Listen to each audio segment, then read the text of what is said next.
Alberto, te doy la palabra y por favor te pido que tomes las riendas del Bueno, programa. perfecto. Bueno, muchas gracias, Simón, amigos por Israel, y gracias, Horacio, por permitirnos charlar contigo. Básicamente, en base al libro, que no fue el primero, pero no fue el único tampoco, respecto de Yossi, el espía arrepentido. Yo voy a hablar del libro, no tanto, no de la serie, porque la verdad es que el libro es de tu autoría y me parece que es hacia ahí donde está lo más jugoso de tu manera de ver el tema. El tema es básicamente que comienza en realidad el primer atentado de la Embajada de Israel en marzo de 1992, el 17 de marzo, luego el 18 de julio de 1994, 9 horas 53 minutos, esta bomba que estalla en la AMIA, llevándose la vida de 85 personas y una innumerable cantidad de heridos. Eh, lo primero que se me ocurre en base al libro, Horacio, es el principio que obviamente tenés una postura desafiante, lo cual no es malo, es una postura desafiante. ¿Por qué digo desafiante? Porque pones un esquema que en realidad contradice en mucho lo que surge del expediente judicial, que recuerdo a la gente que actualmente no hay absolutamente ningún detenido, y creo que ayer se confirmó otro procesamiento del excomisario Carlos Castañeda, que era el director de protección del orden constitucional, acusado de destruir pruebas, entre ellas escuchas y 67 o 66 o 68 cassettes que él tenía que custodiar y que mágicamente han desaparecido. Me gustaría en principio que le digas a la gente o saber cómo llegaste vos un poco a estas conclusiones, que en realidad es una, por decirlo de alguna manera, contrario a la historia oficial. Contrario a la historia oficial.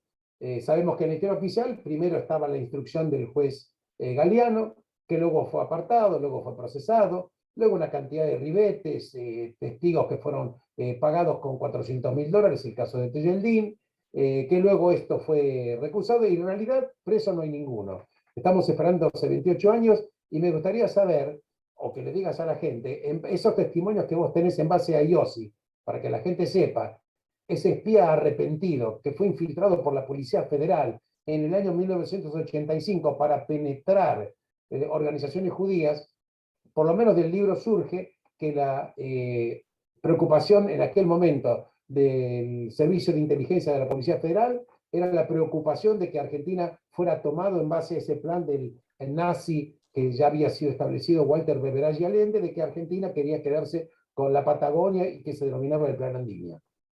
Te escucho, Horacio, en principio. Si los testimonios los tuviste de Yossi, ¿y qué valor le das al testimonio y qué valoración documental o de prueba hay en base a lo que él está estableciendo? Bueno, es un gusto ante todo estar con ustedes. Gracias, Alberto. Gracias, Simón y amigos. A ver, tengo un eco, no sé. ¿Ustedes me escuchan bien? Ahora yo me escucho duplicado. Ahora sí. Bueno, muy potente la presentación y para ir a la respuesta.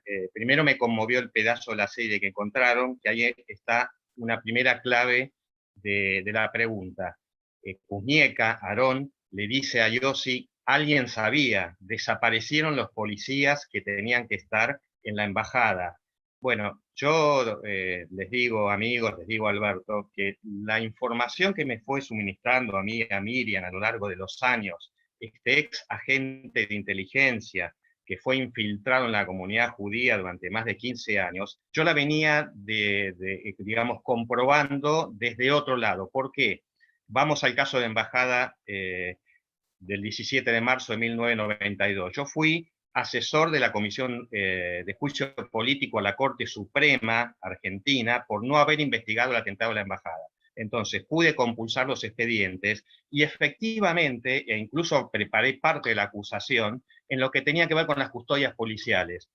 Para ser muy sintético, no hay ninguna duda que esa escena que ustedes con buena puntería han pasado, muchos decían que no se escuchaba bien, bueno, ahí lo que decía el protagonista, que era de seguridad, fallamos, alguien sabía. Bueno, el alguien sabía significa que hubo zona deliberada, que a todos los policías que estaban afectados a la custodia de la embajada, pero también de una embajada vecina de Rumania, desaparecieron de la zona y las excusas que dieron fueron absurdas. El que tenía que estar en la puerta se retiró, incluso Isaac Sheffield en algún momento dijo que mentía, el que tenía que ir a reemplazarlo también con una excusa absurda, 3 policías de un patrullero se desvían al último momento, etc. En el caso de la AMIA, yo también seguí el juicio paso a paso, y se observa el mismo tipo de patrón. Las explicaciones no cierran por ningún lado, y entonces hay una docena de efectivos de la Policía Federal que no estuvieron donde tenían que estar. ¿Qué pasa con Yossi? Bueno, Yossi fue infiltrado en una Para un época en poquito, que... Horacio. Vos ¿Perdón? concretamente, discúlpame, Sí, concretamente, desaparecieron los policías que tenían que custodiar la embajada y también desaparecieron los policías de la AMIA. exactamente. Entre Bien. los dos atentados, una docena de policías. A esto se le suma el conocimiento de Yossi, en mi caso a partir del año 2000, bueno, toda esa historia está retratada en el libro, no la vamos a explicar toda ahora, pero lo cierto es que Yossi estuvo infiltrado, pasó por muchas instituciones, en determinado momento estuvo en una institución que funcionaba en el mismo edificio que el periódico que yo dirigía, que era Nuevación. Esta institución es SAFTA, como ustedes saben significa juntos en hebreo. Él ya venía transitando por otras instituciones y ahí es donde hizo su mayor actividad. A lo largo de meses, de años, dirigió un grupo universitario que en realidad lo creó él. Él se preparó, estudió hebreo, costumbre, historia del pueblo judío, sionismo, llegó a manejar absolutamente lo que se les ocurra con muchísima preparación, y así fue que convocó chicos, chicas, y armó este grupo al que llamó Ofakim. Yo lo vi entonces circular por los pasillos, y era tan, digamos, efectiva su tarea que en determinado momento lo designaron representante de MAPAM, que en ese entonces era el partido sionista socialista israelí, ¿no es cierto?, que dentro de la organización sionista argentina ocupa un lugar, llega a ser prosecretario de la OSA, de la Organización Sionista Argentina, secretario de actas, participa de reuniones con las instituciones, pero ¿qué le pedían sus jefes de la Policía Federal? Como vos dijiste, Alberto, lo mandaron con esta ideología antisemita que nunca desapareció del todo, pero que en los años 70 fue muy fuerte. La enseñaba ese profesor que vos mencionaste, que está en el libro, que era Walter Veraya Allende, un nazi, que yo lo vi en la Facultad de Derecho cuando yo estudiaba Derecho, y efectivamente era así. En la dictadura militar argentina, esta ideología, bueno, fue tristemente célebre, torturaron a gente de la colectividad para que confiese estos planes de los judíos a apoderarse de parte de la Patagonia, aunque parezca mentira. Y los que dudan de si este plan Andinia circuló o no circuló, yo les digo que pueden ir a los diarios del año 1985, 1986, a hemerotecas, y pueden buscar cómo en determinado momento circuló que iba a venir un contingente de judíos de la Unión Soviética, que se iba a instalar en el sur, que había mochileros israelíes que estaban haciendo extrañas mediciones. Claro, son los chicos que cuando terminan la Shabbat, el servicio militar, muchos eligen el sur. Bueno, ese tipo de patraña en sectores de extrema derecha, circulaban en el momento que la policía lo manda a Yossi infiltrarse en la comunidad judía. Quiero decirles que en ese año no estaba taxativamente prohibida la inteligencia interna. O sea, Yossi lo mandaron a infiltrarse en la comunidad judía, pero también los servicios secretos de la Federal tenían otros infiltrados, tenían, por ejemplo, en la comunidad palestina una secretaria, tenían en entidades gremiales, estudiantiles, en fin, había bastante espionaje de este sentido, pero ¿cuál es la gravedad de la cuestión? Bueno, primero, la sospecha sobre la comunidad judía, la que veían estos sectores como un cuerpo extraño prácticamente, pero lo más grave es que, tal como sospecha Yossi y tal como creemos Miriam Lewin y yo, todo el trabajo que él hizo esos años, que sus jefes fueron acumulando, es lo que se llama la inteligencia previa a un atentado. ¿Por qué? Porque Iosi a lo largo del tiempo fue suministrando, llegó incluso a entrar a la embajada, por supuesto, a la AMIA, a todas las instituciones judías, y él hacía informes minuciosos, llegó a hacer un plano de la AMIA, un croquis a mano alzada, él sabía que ahí se iba a mudar la Socnud, los horarios, las entradas, las salidas, llegó a descubrir, él ganó la confianza de muchos de estos grupos juveniles sionistas. Había unos que se reunían en un edificio de la calle Uriburu, cuyo contrafrente da a la AMIA, y para los que conocen la zona lo pueden visualizar.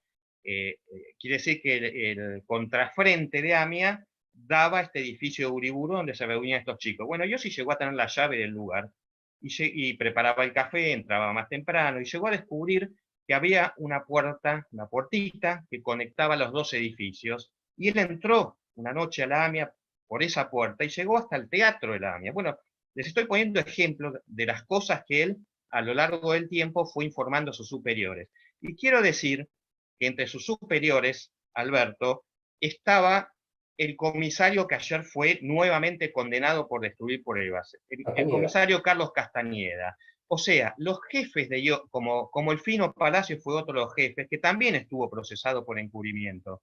Entonces, cuando Iosi, quebrado por el remordimiento, porque bueno, es larga la historia, pero él pasó años de su vida metido de la mañana a la noche, 100% de su tiempo, en la comunidad, estuvo a punto de convertirse, o sea, hizo amigos reales y amigas, o sea, llegó un momento que se produce un quiebre de su identidad, se enamora de una chica que yo conocí perdidamente, una morá, una profesora de hebreo. Entonces cuando él siente que lo usaron y decía, ¿qué plan Andinia de plan Andinia? Es decir, ¿para qué me mandaron acá? Y se producen además los atentados. Y empieza a ver esto mismo que uno veía del otro lado, que los policías no estuvieron, que hubo zona liberada. Bueno, esta información se usó evidentemente para otra cosa, es decir, para cuidar a la comunidad, seguro que no se usó. Esta es un poco la síntesis a tu pregunta, Alberto. Horacio, te hago una consultita. En principio, me cuesta creer a mí personalmente que una persona que no era judío puede infiltrarse en la Socnud, tener acceso a la embajada, y que simplemente con el relato de él, que era un relato mentiroso, nadie se ocupó, por ejemplo, de averiguar como mínimo si él era judío o no era judío. Es como Te que... cuento. Te escucho. A mí no me lo contaron, sino que yo a Iosi lo vi circulando por los pasillos de Safta. ¿Se me escucha? Sí, te escucho perfectamente. No, no. Es más, en los años, él se infiltra en Safta en la misma época que yo empiezo a colaborar con el periódico Novación. Yo me empiezo a especializar en temas vinculados a antisemitismo, a neonazismo, empiezo a publicar sobre el tema, muy preocupado, era la época que se hablaba de la sinagoga radical, los levantamientos carapintadas, movimientos neonazis muy agresivos, y bueno, ese fue un poco mi centro. Unos años después fui director del periódico, pero yo venía coleccionando material, publicando. En un momento yo no lo conocía, yo sí, pero digamos, este muchacho lo vi circular alguna vez por los pasillos, y en una ocasión me invita a dar una charla para el grupo Ofaquín, que él había armado. No, Y de yo voy eso, no tengo ninguna duda, simplemente no, eso no hay ninguna duda. Digo, a mí me causa sorpresa que claro, pero ¿sabés lo que pasa, sea... Alberto? Todo esto sucedió en la Argentina de la primavera alfonsinista, donde vos de golpe ibas a Hebraica, decías, me olvidé el carnet, y si ya te vieron 2 veces te dejaban entrar a la biblioteca. De hecho, así empezó él, empezó en la biblioteca de Hebraica. Era una realidad muy distinta, era una realidad sin pilotes, sin terrorismo internacional en esta parte del continente. Por supuesto que cuenta, pero lo que él cuenta, y es así, la inteligencia se basa mucho en la confianza personal. Esta persona hizo su grupo de amigos, y por otra parte entró en un sector laico, de izquierda, donde eran habituales los matrimonios mixtos. No nos olvidemos bueno, que digamos, la ideología de la Schomer, de Safta, siempre fue muy, muy abierta. Es más, en una época se caracterizó por bar laico, matrimonios mixtos, este tipo de cosas.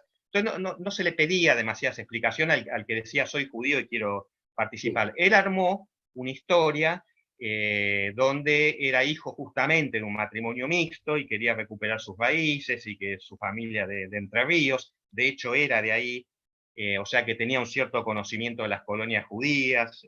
Bueno, había armado una historia que hoy, digamos, por supuesto, la miraríamos con otro detenimiento, pero en ese momento no era así. Bien, hay varias preguntas. Te voy a hacer dos o tres y vamos a ir a poquito concentrándonos en alguna de ellas.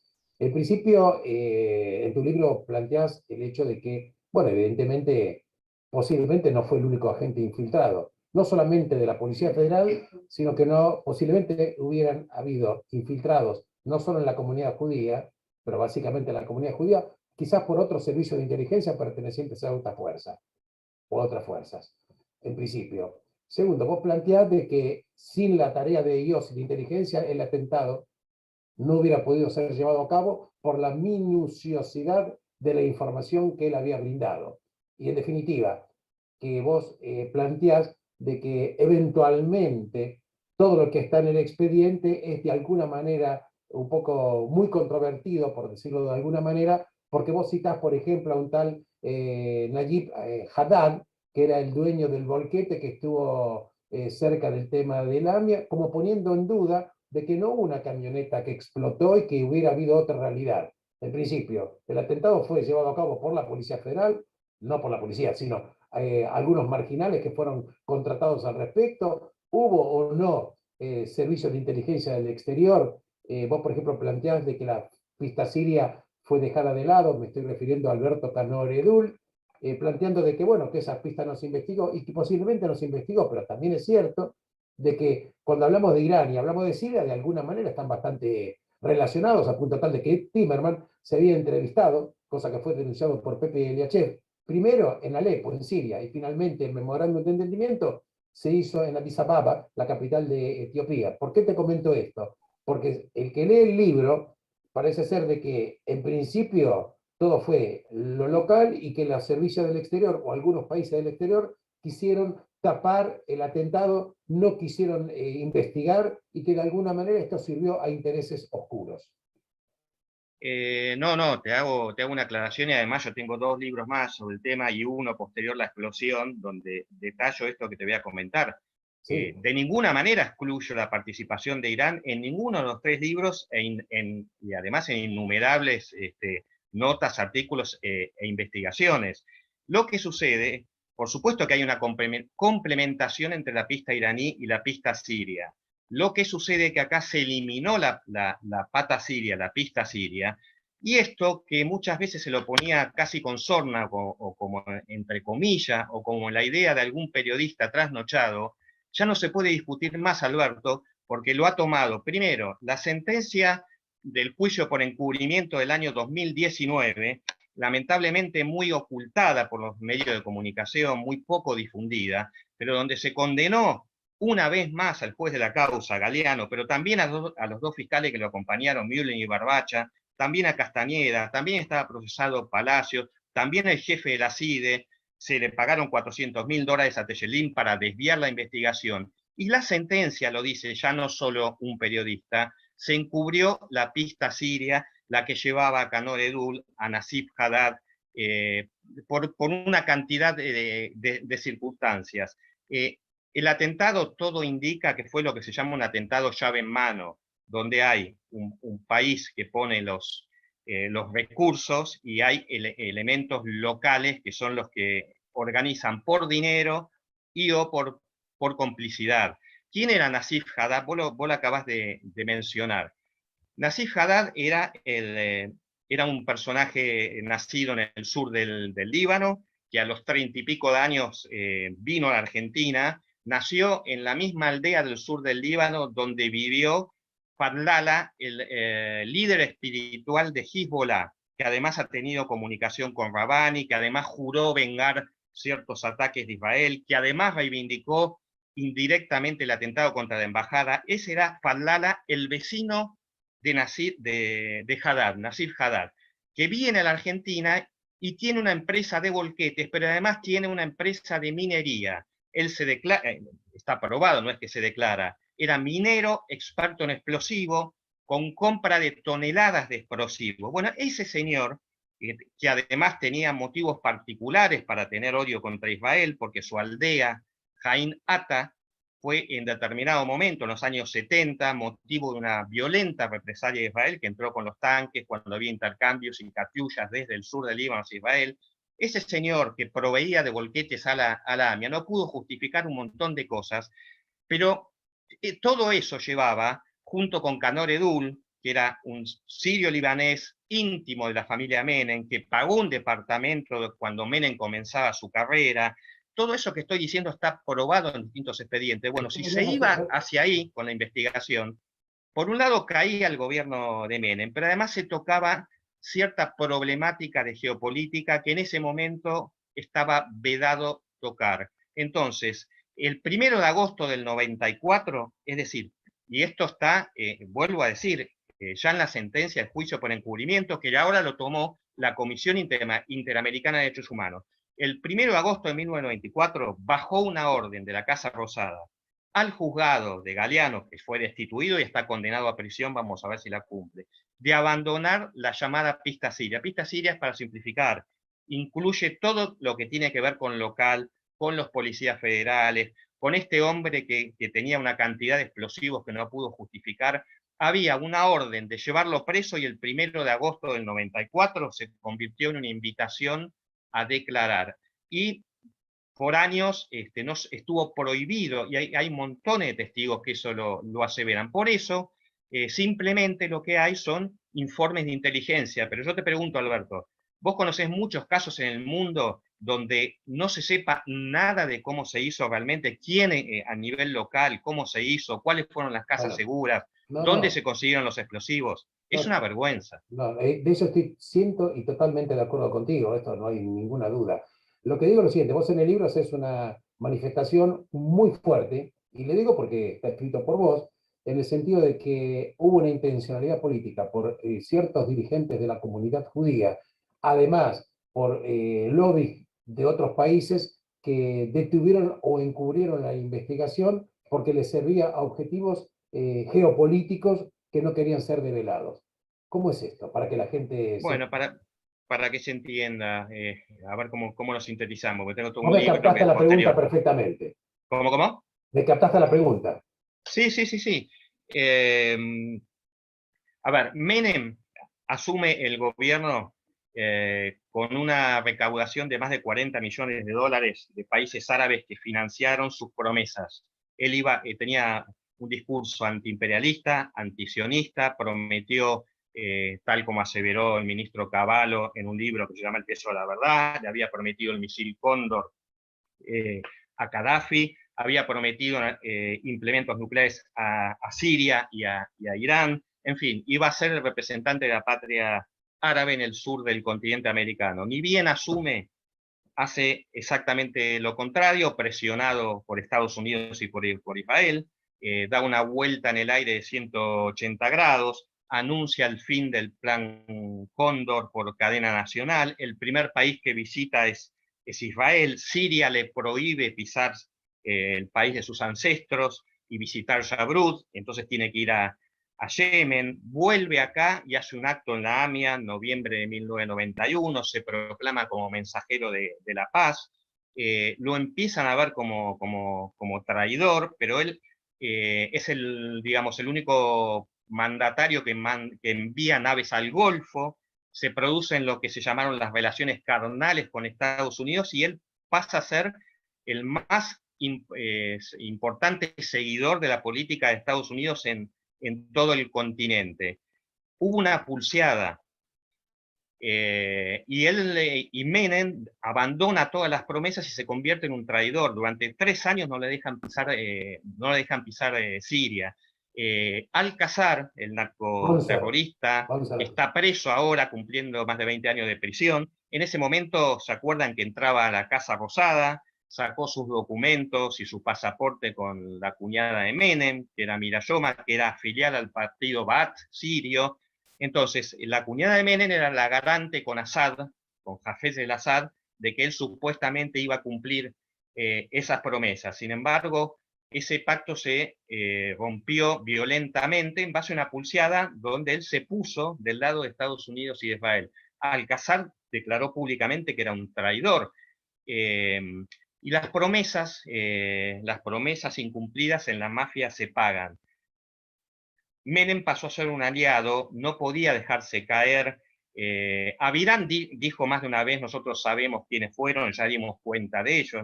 Lamentablemente no lo dijo en ningún expediente, eso hubiera aliviado mucho el dolor de muchas de las víctimas, y no fue el único funcionario que lo dijo.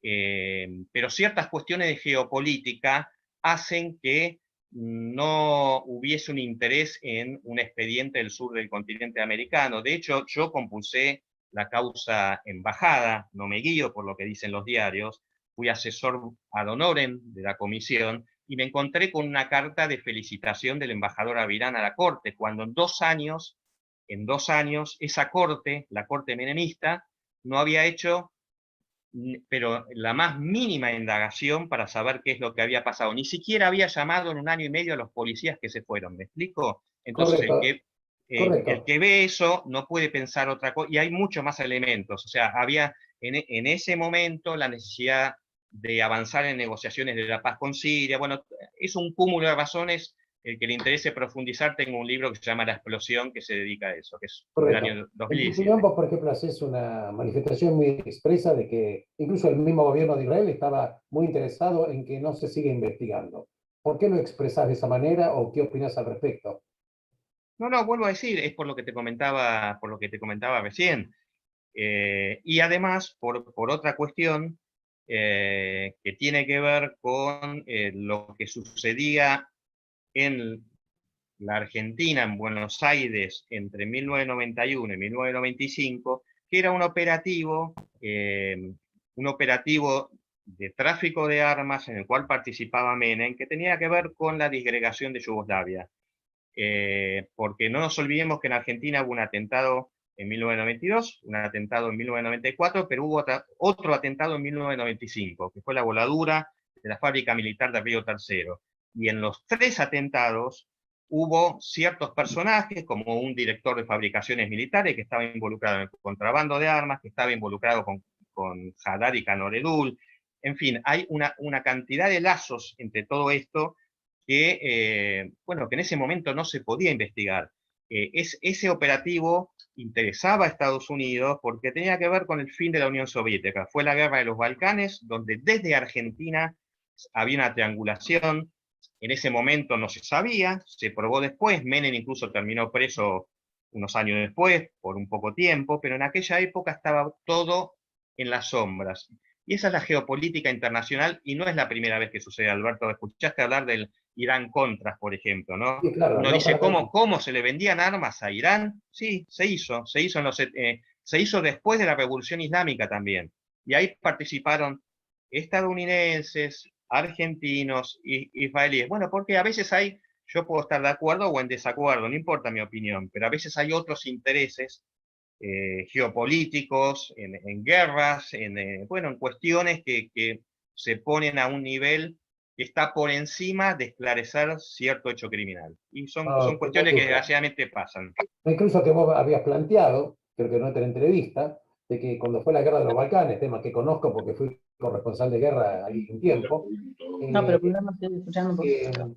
estaba perfecta, vos estás planteando que, bueno, que Rusia estaba dándole armamento a Serbia y que Estados Unidos quería darle armamento a Bosnia-Herzegovina, que era islámico, para hacer un contrapeso con el armamento que le estaba dando Rusia a Serbia. Obviamente que hay situaciones geopolíticas a través de toda la historia del mundo. Lo importante acá del caso es que en definitiva todo este atentado todavía no tiene ningún preso, excepto lo que se confirmó ayer, como bien planteas vos, que el excomisario Carlos Antonio Castañeda fue por segunda vez ya confirmado su procesamiento o su culpabilidad por haber sido directamente la persona que ocultó las pruebas.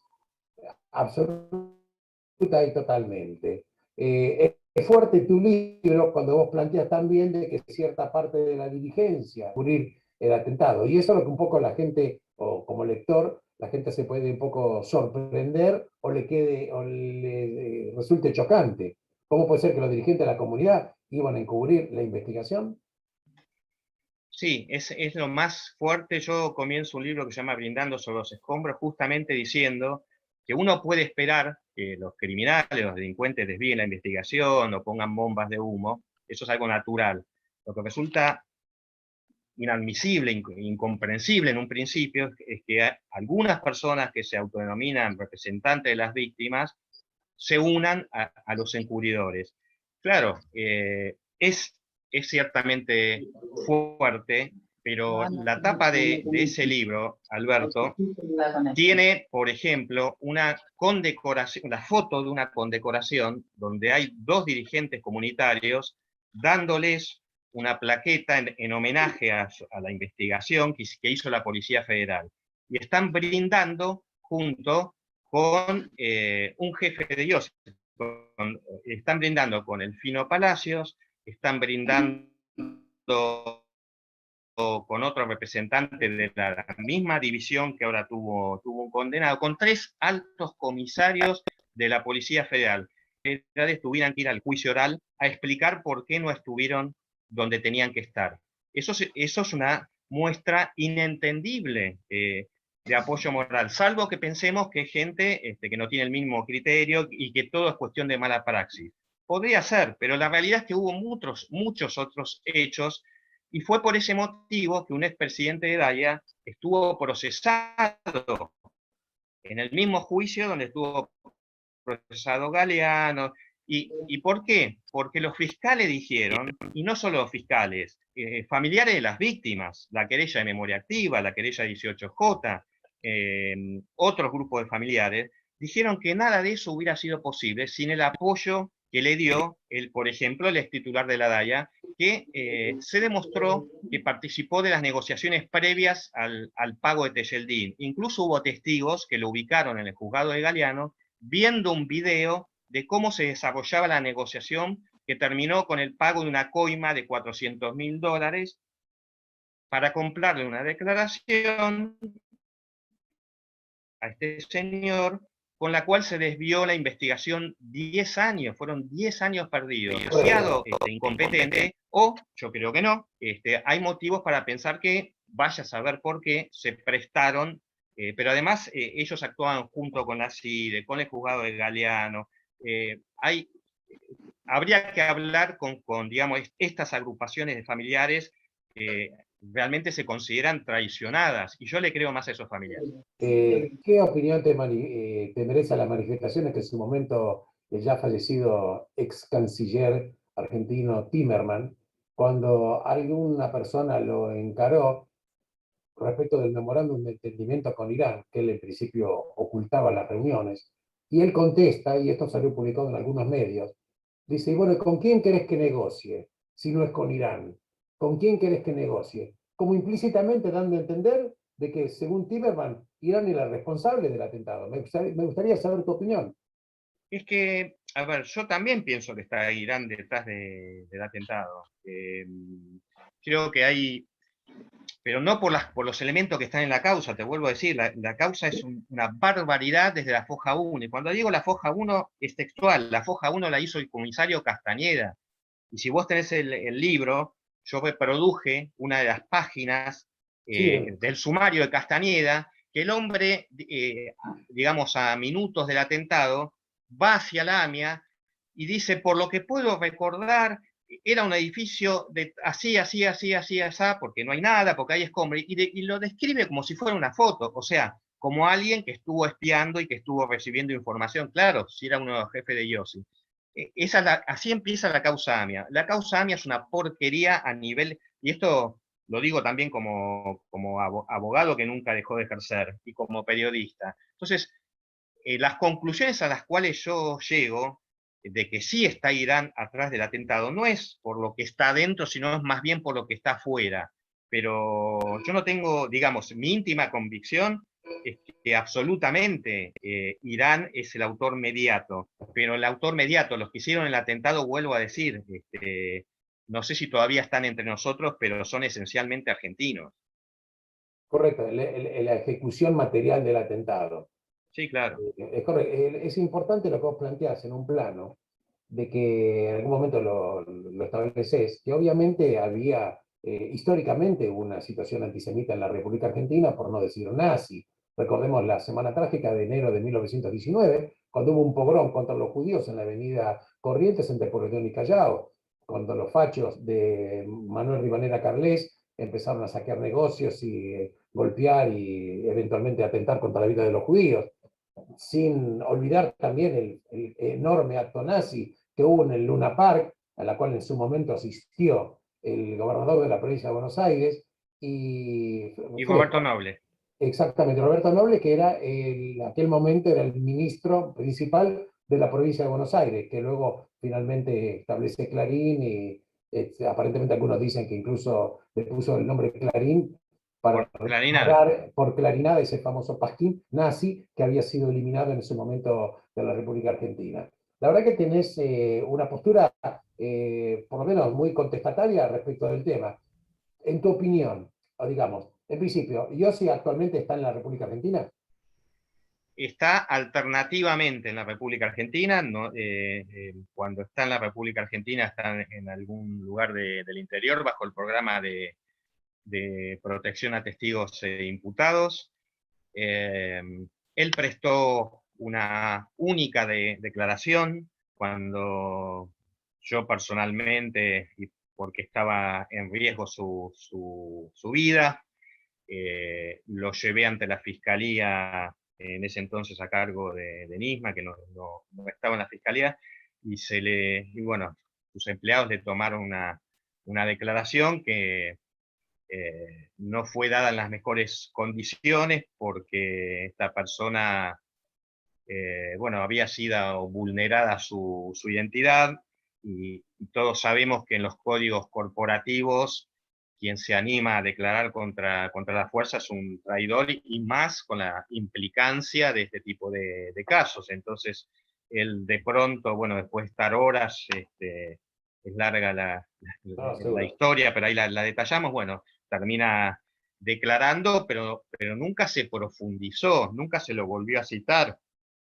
Él pasó a estar bajo el programa, y esto también es lo sugestivo, ¿no es cierto? Porque la verdad que no aparecen todos los días testigos. Después uno le puede creer más o menos, habrá que constatar todo, pero la verdad que lo mucho o poco que dijo hasta el momento, por un lado lo corroboramos con muchísima documentación, incluso el libro tiene un anexo documental, o sea que lo que ahí está ha sido chequeado y puede ser corroborado, defendido. Ahora, obviamente, una persona que declara en condiciones tan difíciles, si se le dan las condiciones propicias y las garantías del caso, bueno, está señalando en una dirección muy compleja, muy complicada, muy grave, y que llamativamente hasta el día de hoy no suscitó, incluso en las instancias comunitarias, bueno, el interés acorde a la gravedad, ¿no es cierto? Bueno, ahí es donde otra vez volvemos a estos temas que son tan paradójicos, ¿no es cierto? Es decir, hubo dirigentes que en su momento dieron premios a la Policía Federal. Que alguien me explique, y a la Dirección de Protección de Orden Constitucional, que ahora, ayer condenaron al que fue uno de sus jefes por destruir Casé, pero además a este que lo condenaron, lo felicitaba a Yossi cuando iba progresando en su carrera, y esto está contado en el Incluso, libro. incluso Castañeda era el jefe de Yossi. Exactamente. Y cuando Yossi quería irse porque estaba sintiendo que realmente bueno, era preocupante y no entendía para qué estaba, Castañeda el que le decía que en todo caso se retire un tiempo, pero que se quede. Entonces, no hubo una autocrítica de esa actuación. La gente que fue y que dio una condecoración, no pensó en retirarla, no pensó, bueno, ¿qué es lo que prima ahí en ese tipo de relaciones? Son preguntas, yo no tengo No, la seguro, respuesta, pero son seguro. preguntas. En tu opinión, ¿va a ser esclarecido en algún momento la causa mía? Y para mí es muy difícil no ser escéptico a esta altura. Yo me ilusioné muchas veces a lo largo de los años, y las decepciones fueron reiteradas, cada vez mayores, ¿no? la verdad que yo ya tengo muy serias dudas de que se esclarezca a nivel de alguna investigación judicial, porque son tantos los intereses cruzados, tantos, es tanta la maraña, y además pasó más de un cuarto de siglo. Entonces, digamos, esto es una visión personal, por supuesto, pero Obvio. yo creo que a esta altura es ilusorio pensar en rescatar evidencias materiales, salvo que aparezca algún otro, o alguna, digamos, no sé, algún arrepentido, algún quebrado de acá o del exterior, bueno, pero fundamentalmente todavía creo que se puede hacer algo al nivel de los encubridores. ¿Por qué? Sintetizo acá. Ya se sabe que hubo encubrimiento, y vuelvo a decir, la Comisión Interamericana de Derechos Humanos, que en su momento mandó un observador y reabrió el proceso, ahora hace poco elevó a la Corte Interamericana de Derechos Humanos el caso contra Argentina porque tuvo por configurado el encubrimiento. O sea, dice que no hubo justicia porque hubo agentes estatales que desviaron la investigación. Sin entrar en detalle, esta es la tesis que abarca ya al Estado argentino. Entonces, que hubo encubrimiento ya no se puede discutir. Es muy grave esto, por supuesto, pero lo hubo. Entonces, si hubo encubridores, encubrimientos, hay gente que tendrá que decir por orden de quién, y hay gente que sabe por qué y a qué encubrió. Entonces, en mi opinión, tanto tiempo después, la única expectativa de avance es por el lado del encubrimiento. Pero esa es, bueno, mi Seguro. perspectiva. En tu opinión, ¿está relacionado de alguna manera el asesinato del fiscal Nisman cuando él denunciaba el memorándum de Irán y su muerte trágica? No, no, no, no. Yo lo conocí a Nisman, estuve en debates al poco tiempo que asumió, tuve intercambios a lo largo del tiempo, y en los últimos años tuve una postura ya crítica de su actuación, porque abandonó por completo todas estas pistas que estamos discutiendo, que estamos mencionando, y se quedó solamente con el factor internacional.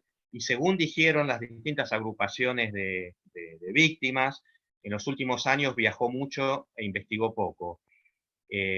Por los motivos que sea. Y la verdad eh, que no fue constructivo en mi visión el trabajo de los últimos años, como sí lo había sido en un comienzo. Y fíjate qué paradójico, en los primeros años del trabajo de Nisman, la dirigencia comunitaria lo presionó, y hasta Nisman querelló a un funcionario, a un asesor de la DAIA, que según decía Nisman, y está la causa, lo coaccionó para que él no vaya en contra de los encubridores y en contra de las irregularidades. Cuando con el paso de los años Nisman se olvidó de todo ese aspecto que para mí es esencial, porque para mí un atentado se investiga acá, después se investiga los autores inmediatos, quién lo encargó, pero si vos no tenés lo que pasó en el lugar, vamos mal. Bueno, Bueno, cuando entonces se empezó a reconfigurar y se alineó más bueno, a cuestiones que uno puede estar a favor o en contra, pero son ya de análisis internacional. Bueno, ahí estos dirigentes se amigaron con Nisman, los mismos que lo atacaron, y que lo atacaron virulentamente hasta el punto que él denunció esa circunstancia. Muchos se olvidan de eso. bueno, la verdad que nos está quedando apenas 5 minutitos para cumplir el horario establecido para la actividad, que está establecido en una hora, nos quedan 5 minutos. Acá alguna preguntita, bueno, una persona dice cuál era el nombre real de Yossi, vos lo estableces en el libro, ¿correcto? Sí, sí, correcto, no hay problema. Aunque parezca mentira, porque es un nombre muy común, es José Alberto Pérez. José Pérez. Pregunta dónde está actualmente, obviamente es un secreto de sumario, porque está con la identidad y como testigo protegido. Eh, bueno, yo me voy a permitir hacer un mínimo, no digo resumen, pero algunas ideas simplemente, que obviamente van a quedar posiblemente sin respuesta porque, como bien dijiste vos, más de un cuarto de siglo de impunidad no es poca cosa. No existe prácticamente antecedentes en el mundo de que esto pase de esta manera tremenda, dos atentados terribles, y sin embargo, obviamente hay intenciones e intereses que no quieren que esto sea investigado y que salga a la luz.